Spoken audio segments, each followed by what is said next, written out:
Chiefs, Bills did give us an epic finish on Sunday. It just felt like one of those games, right? The Bills take a big lead, and then we just watch the Chiefs chip away and chip away. And somehow we see a missed field goal. We get the Chiefs get the ball with an opportunity from midfield to do the impossible. They cannot get the Hail Mary completed.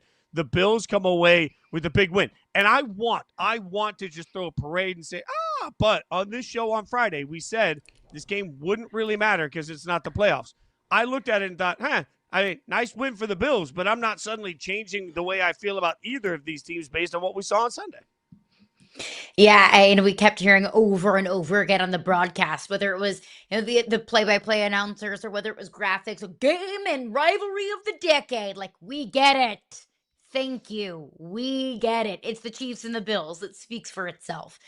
We may have seen the best version of the Bills yesterday, offensively and defensively, with Josh Allen was doing only 3 incompletions on the day, I should say. They ran the ball incredibly effectively. 4 yards a carry. James Cook for 114 yards. I feel like that was the best ground game that we've really seen from the Bills, paired with an incredibly efficient pass game as well.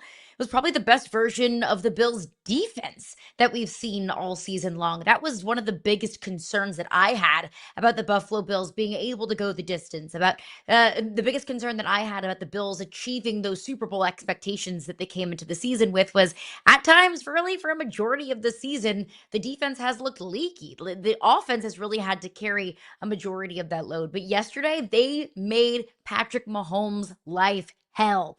And when I looked at the box score, I don't think I realized how inefficient of a day it was for Patrick Mahomes. 15 of 34, less than 50% completion, 250 yards, no touchdowns, 1 interception. And the big explosive plays were there to be had for the Chiefs. And we saw that, especially on some money downs. We saw several 3rd and longs converted. We saw a 4th and 17 converted late in the 4th quarter. In the broadcast, they said that was the longest 4th down conversion of Patrick Mahomes' career. So the explosive plays were there to be had for Patrick Mahomes. It was just everything else. Whether it was short yardage situations, whether it was running the football, only 79 yards on the ground for the Kansas City Chiefs. And yeah, they were without Isaiah Pacheco, but the run game was not really effective at all for the Kansas City Chiefs. So it felt like this was the best version of the Bills that we've gotten all season long and the worst version of the Chiefs offense. Well, stop me if we've heard this before, but we all know the book on how to beat Mahomes is to knock the snot out of him. And one of the things that the Bills were doing were aggressively getting after him the entire game. Easier said than done. But, I mean, at some point, you think about Mahomes, who had 44% completion percentage. For comparison in this game, Josh Allen had 88% completion percentage, like literally double the completion percentage. And when the Chiefs got to Josh Allen stayed very cool, calm, collected, was able to find space in the pocket and still able to make very easy throws. So it just felt like Josh Allen was a step ahead of the pressure Kansas City was giving him. Conversely, that was the opposite for the Chiefs. It felt like when they got after Mahomes was running for life, trying to make some sort of a big play happen, and that's just not an effective way for them to run this offense. So, yeah, I think all of these are all real things. And Mahomes had a particularly off day at times, sure. But what hits me out of all of that is that you had him dead for rights. You had them back in the quarter. You had a massive lead. You had a day where you were getting after Mahomes, and then you still came down to the wire. Like, I don't want to oversimplify here, but like, I saw the graphic a second ago where Yahoo Sports said, will they meet again in the playoffs? Well, if you're the Bills, you better hope not. My God, do we really believe that the Bills win this exact game 9 times out of 10 in the playoffs? I don't. Like, there is something to the fact that the Bills got, even in this game, that did not have the meaning. It felt like the Bills got a little tight in the 4th quarter. And as it got tighter, the Bills got a little tighter. Like, I wanted to see the Bills run away with this thing when they had the chance. When they were up by 2 scores, I just wanted to see them absolutely curb stomp the Chiefs the rest of the way through to send that message of, we aren't afraid of you. And instead, as this game went on, it got tight. So I'm not any more – I would not be – it doesn't change the way I feel about these two teams going into the playoffs, even though you're right. It was a much more efficient day for Josh Allen, and the Bills did everything right. It felt like the Bills defensively threw them everything but the kitchen sink. And we saw probably the best day that we've seen Joey Bosa have in a Bills uniform. We saw Greg Rousseau get his. Christian Benford was all over the place. that we saw so much more production, and all these individual players defensively have great individual days on the same day, and all of these things were kind of clicking. The Bills' third down defense was absolutely fantastic.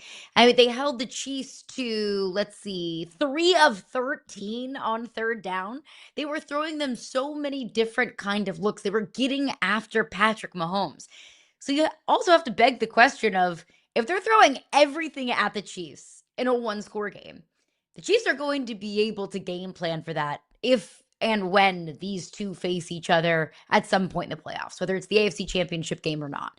So I kind of feel two ways about it. On one side, for the Bills, which gives me a whole lot of optimism, is we've seen their best defensive performance of the day against one of the league's best offenses in Patrick Mahomes and the Kansas City Chiefs.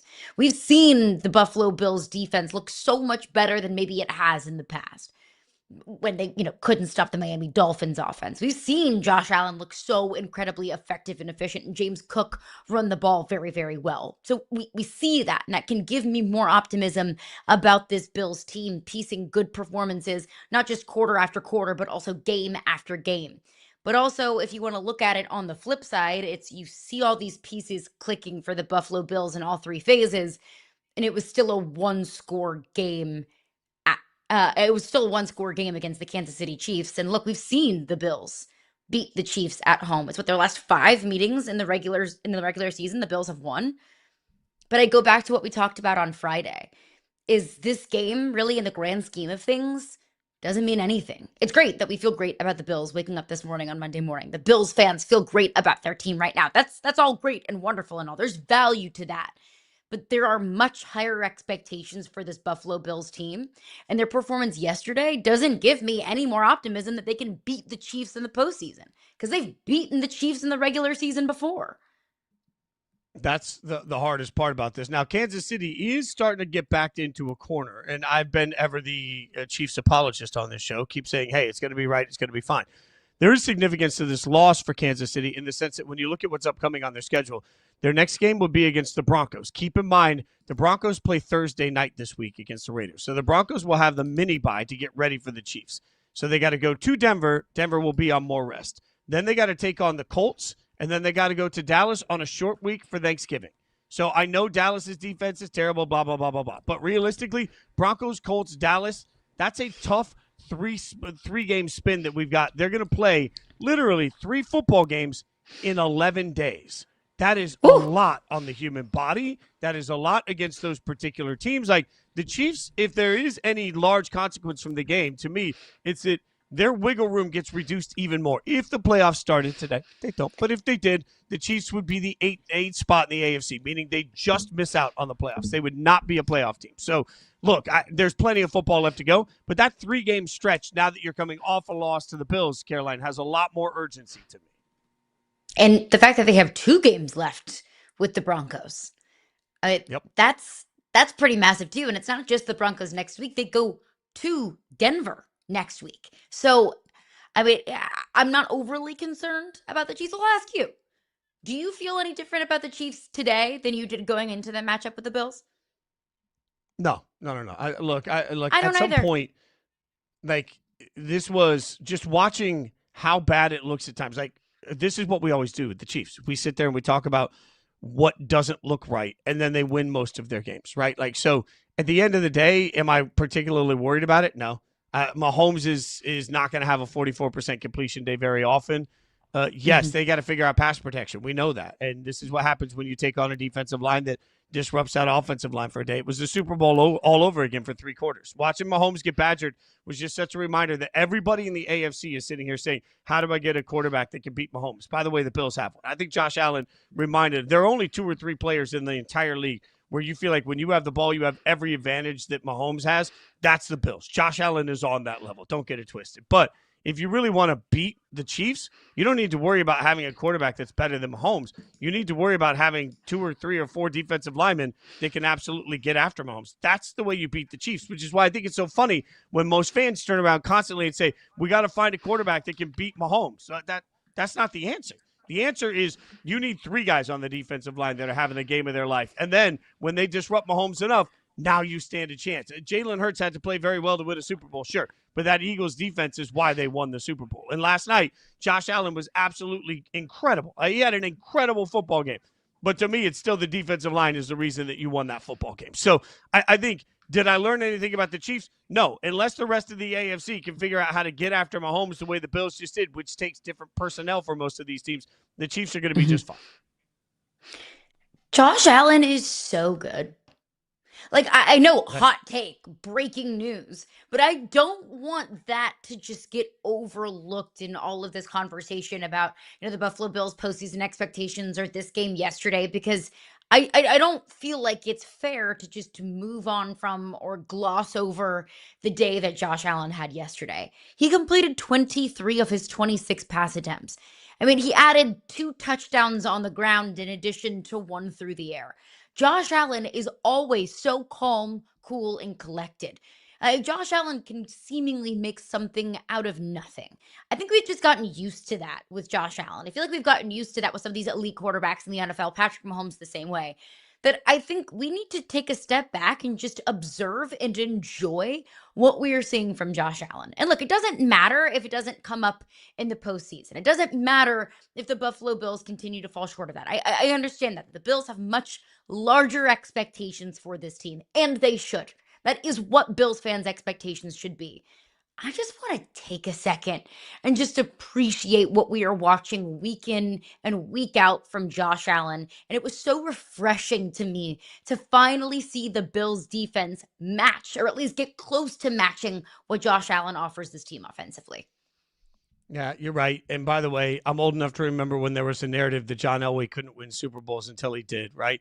And the whole time it's like, just appreciate John Andy Elway. Reid. I'm old enough to remember when there was a narrative about Andy. I'm old enough to remember when people said Peyton Manning couldn't win the big game, right? Like, until they win it, everybody seems to have that one. Yeah, but, man, Josh Allen, it's amazing because he is now, as you saw there, the MVP favorite. And if this season continues to go this way, we're just going to have to learn to have these conversations about Josh and Lamar and some of these quarterbacks that aren't just about Super Bowls. Because I can't tell you if the Bills are going to win the Super Bowl or not this year.